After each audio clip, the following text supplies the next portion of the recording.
ya, untuk kelanjutan ke depannya untuk IKN nanti di masa pemerintahan Bapak? Oh, pasti kita selesaikan. Dan ya walaupun memang rencana garis besarnya kalau tidak salah belasan tahun ya, atau kalau tidak salah pernah disebut puluhan, berapa puluh tahun kan, sebagaimana ibu kota negara lain kan juga sangat panjang. Kita juga tidak boleh memaksakan, tapi kalau saya optimis ya dalam 5 tahun saya kira sudah berfungsi dengan sangat baik. Kalau saya bukan ahli teknik ya, tapi saya lihat potensinya, saya yakin 5-6 tahun akan bagus, akan selesai. Jadi ke depannya IKN akan berlanjut terus ya Pak? Ya pastilah. Jumpa lagi di channel Andre M. Semoga semua diberi kesehatan oleh Tuhan. Lanjut, Presiden Prabowo Subianto membuktikan komitmennya untuk melanjutkan pembangunan Ibu Kota Negara, IKN, Nusantara. Proyek yang menjadi warisan pemerintahan Joko Widodo Ma'ruf Amin ini tetap dibahas dalam 100 hari kerja Presiden Prabowo. Pengamat kebijakan publik Universitas Trisakti, Trubus Radiansyah menilai Prabowo sepertinya sangat serius meneruskan pembangunan IKN.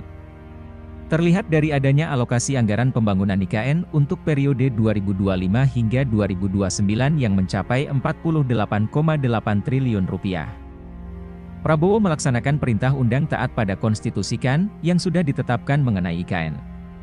Nah, itu beliaunya berusaha keras meyakinkan kepada masyarakat kita bahwa termasuk investor bahwa IKN itu lanjut, ujar dia saat dihubungi liputan6.com, Jumat, 24 Januari 2025. Ada upaya untuk menambah anggaran, sambung dia. Selain itu, Presiden Prabowo juga telah menerbitkan Peraturan Presiden, Perpres, yang mengubah status Jakarta dari daerah khusus ibu kota menjadi daerah khusus. Meskipun perpindahan fisik ibu kota belum sepenuhnya terrealisasi, regulasi ini menjadi acuan dalam mempersiapkan pembangunan IKN.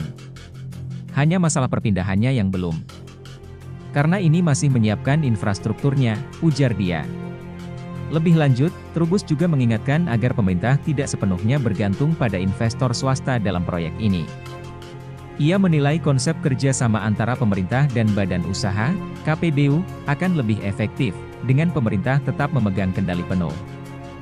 Jangan terlalu banyak melibatkan investor swasta, karena IKN harus tetap menjadi kewenangan pemerintah, ujar Trubus. Trubus optimistis bahwa cita-cita menjadikan IKN sebagai ibu kota politik pada 2028 semakin nyata. Ia menilai bahwa dengan berbagai langkah yang diambil, pembangunan IKN akan tetap berjalan meskipun secara bertahap. Di sisi lain, Direktur Parameter Politik Indonesia, PPI, Adi Praitno, proyek IKN tidak lagi menjadi program prioritas Presiden Prabowo, meski tetap dilanjutkan. Dia menilai bahwa Prabowo lebih memfokuskan perhatian pada program-program yang langsung menyentuh kebutuhan masyarakat, seperti makan bergizi gratis, MBG, pemeriksaan kesehatan gratis, dan program rumah rakyat. Secara politik pindah ke IKN itu tak terlihat prioritas, skala prioritasnya mulai dikurangi. Karena pemerintahan Prabowo sepertinya lebih memprioritaskan program rakyat yang membutuhkan anggaran besar, ujar dia saat dihubungi liputan6.com, Jumat, 24 Januari 2025. Per hari ini parlemen dan partai tak seheboh dulu urusan IKN. Kelihatan landai dan tak terlampau sesemangat parlemen dulu. Dari segi pembicaraan pun juga mulai sepi tak seramai dulu, sambung Adi. Adi justru menyarankan Prabowo meninjau kembali urgensinya untuk melanjutkan pembangunan IKN mengingat banyak program strategis lain yang lebih bermanfaat untuk rakyat. Keberlanjutan proyek IKN, menurutnya, dapat memberikan citra positif bagi Prabowo asalkan tidak mengganggu program-program prioritas lainnya.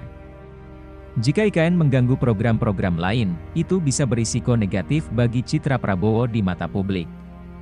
Tapi yang jelas ini tuh sangat kentara warna Jokowi. Publik berharap Prabowo lebih menonjolkan program utama dan unggulan Prabowo, ujar Adi. Lanjut pembangunan Ibu Kota Nusantara, IKN, di Kalimantan Timur masih terus berjalan. Seperti apa sih progresnya hingga akhir tahun ini? Menurut PLT Deputi Sarana dan Prasarana Otorita IKN, Danis Hasumadilaga, hingga 12 Desember 2024, perkembangan proyek IKN Batch 1 sudah mencapai 96%, Batch 2 di angka 77%, dan Batch 3 hampir mencapai 30%. Data dari UIKN juga menunjukkan ada sekitar 109 paket pembangunan yang dibiayai APBN sejak 2020, dengan keseluruhan progres mencapai sekitar 61%. Per 12 Desember, Batch 1 sudah hampir 97%. Pak Kepala UIKN juga selalu bilang sudah lebih dari 95%, ujar Danis saat ditemui Detikcom di kantor UIKN, Jakarta, pada Selasa, 17 Desember 2024. Danis juga memaparkan beberapa proyek besar yang sudah rampung menjelang akhir tahun ini, seperti Bendungan Sepaku Semoy, Intake Sepaku, Embung Mentawir, embung di kawasan inti pusat pemerintahan, KIP, dan Sumbu Kebangsaan sisi barat serta timur. Meskipun demikian, ada beberapa proyek yang masih berlanjut hingga 2025, salah satunya adalah Gedung Kemenko 2. Memang ada beberapa proyek yang masih harus diteruskan tahun depan. Contohnya seperti Kemenko 2, yang sedikit tertunda karena ada proses retender, jelasnya. Pada 12 Desember, beberapa gedung pemerintah sudah menunjukkan progres yang signifikan. Misalnya, Kemenko 1 sudah mencapai 94,4%, Kemenko 3 hampir 96%, dan Kemenko 4 sudah 95,4%. Namun, untuk Kemenko 2, progresnya masih berada di angka 74,5%. Sementara itu, pembangunan Istana Wakil Presiden juga masih berlangsung, dengan progres mencapai 23,87% pada 12 Desember. Danis juga menyebutkan beberapa proyek yang ditargetkan selesai pada akhir bulan ini, antara lain Gedung Kementerian Sekretariat Negara dan Rumah Tapak Jabatan Menteri, RTJM. Secara keseluruhan, meski ada beberapa proyek yang berlanjut hingga tahun depan, pembangunan IKN menunjukkan kemajuan yang signifikan dan diharapkan dapat selesai sesuai target. Kita tunggu saja perkembangan selanjutnya.